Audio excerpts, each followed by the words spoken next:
Hello viewers, Iqbal international law services से हाजिर हैं एक नए लीगल टॉपिक के साथ फॉर डिलीवरिंग लीगल लेक्चर।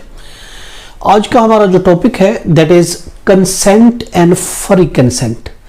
कि कंसेंट और फ्री कंसेंट क्या होती है, what the difference between the consent and free consent. Consent और फ्री कंसेंट क्या होती है, यानी मर्जी और आजादाना मर्जी। एक मर्जी होती है, एक आजादाना मर्जी होती है। वो क्या होती है, देखिए अंडर सेक्शन 13 कॉन्ट्रैक्ट एक्ट 1872 में इसके बारे में बताया गया है कि कंसेंट क्या होती है और फ्री कंसेंट क्या होती है। जो कॉन्ट्रैक्ट एक्ट है, देखिए दो या दो से ज्यादा आदमी जब किसी एक चीज पर एक ही सेंस में एग्री होती हैं उसको हम कंसेंट कहते हैं।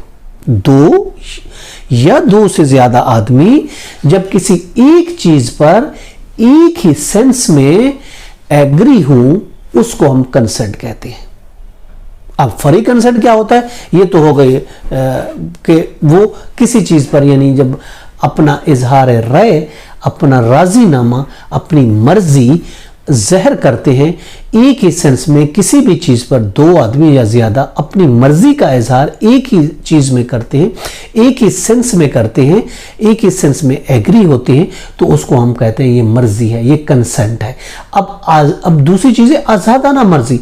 आज़ादाना कंसेंट क्या होती है, यानी फ्री कंसेंट। आज़ादाना मर्जी वो होती है, वो मर्जी आज़ादाना होगी अगर ये चीज़ें मौजूद ना हो। ठीक है, अब हम देखते हैं उसमें 4-5 चीजें हैं। अगर ये चीजें किसी मर्जी में, किसी कंसेंट में ये चीजें मौजूद नहीं होंगी तो हम कहेंगे ये आजादाना मर्जी है, ये फ्री कंसेंट है। उसमें एक है जोर जबरदस्ती नहीं होनी चाहिए, जबरदस्ती नहीं होनी चाहिए। जबरदस्ती या फिर जबरदस्ती की कोई धमकी शामिल है तो वो फ्री कंसेंट नहीं कहलाएगा, ये नहीं होनी चाहिए। और इसके अलावा अनड्यू इन्फ्लुएंस नहीं होना चाहिए। कोई पार्टी असर रसूख इस्तकबाल ना करे, कोई पार्टी किसी पर असरअंदाज ना हो, यानी असरअंदाज हुए बिना होना चाहिए।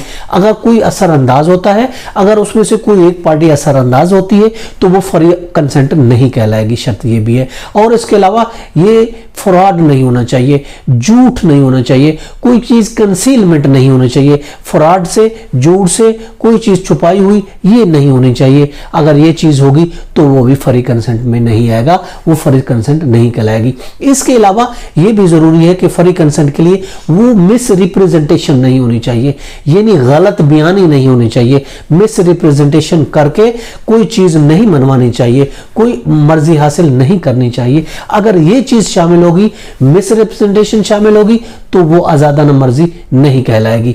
और इसके अलावा उसमें मिस्टेक नहीं होनी चाहिए, कोई गलती नहीं होनी चाहिए। तो ये चीजें अगर होंगी तो वो आजादाना मर्जी, यानी अगर वो जोर से, जबरदस्ती से हो, अनड्यू इन्फ्लुएंस से हो, किसी पार्टी का कोई असर हो, असर रसूख हो, कोई चीज झूठ से बयान की गई हो, कोई चीज छुपाई गई हो, फराड से काम लिया गया हो, गलत बयानी से काम लिया गया हो, मिस्टेक से काम लिया गया हो, अगर ये चीजें शामिल होंगी तो वो फ्री कंसेंट नहीं होगा। फ्री कंसेंट से जरूरी है कि आजादाना मर्जी तब होगी जब इनमें ये चीजें मौजूद ना हो। याद रखें, मुआहदा एग्रीमेंट जो होता है वो हमेशा मर्जी से ही होता है, बगैर मर्जी के एग्रीमेंट नहीं होता। और हर एग्रीमेंट, हर मुआहदा हमेशा फ्री कंसेंट से होता है, आजादाना मर्जी से होता है। और आजादाना मर्जी नहीं होगी तो वो मुआहदा नहीं होगा। Every promise is made with free consent. अगर किसी मुआहदे में कोई जोर है, कोई कोर्शन है, कोई जबरदस्ती है, कोई धमकी है, कोई गलत बयानी है, कोई फ्रॉड चीटिंग है तो वो मुआहदा नहीं होगा। याद रखें, मुआहदा के लिए, एग्रीमेंट के लिए जरूरी है कि वो फ्री कंसेंट होना चाहिए। तो ये चीजें होती है फ्री कंसेंट। फ्री कंसेंट यानी वो चीजें जो किसी दबाव, किसी जोर, जबरदस्ती, डर और खौफ के बिना होनी चाहिए। अगर ये चीजें मौजूद होंगी तो वो एग्रीमेंट कहलाएगा। एग्रीमेंट के जरूरी है वो फ्री कंसेंट होना चाहिए, आजादाना मर्जी से होना चाहिए। ये तो हमारा आज का टॉपिक कि कंसेंट और फ्री कंसेंट क्या होती है, मर्जी और आजादाना मर्जी। इसके साथ मुझे इजाजत दीजिए। Have a nice day. Allah Hafiz.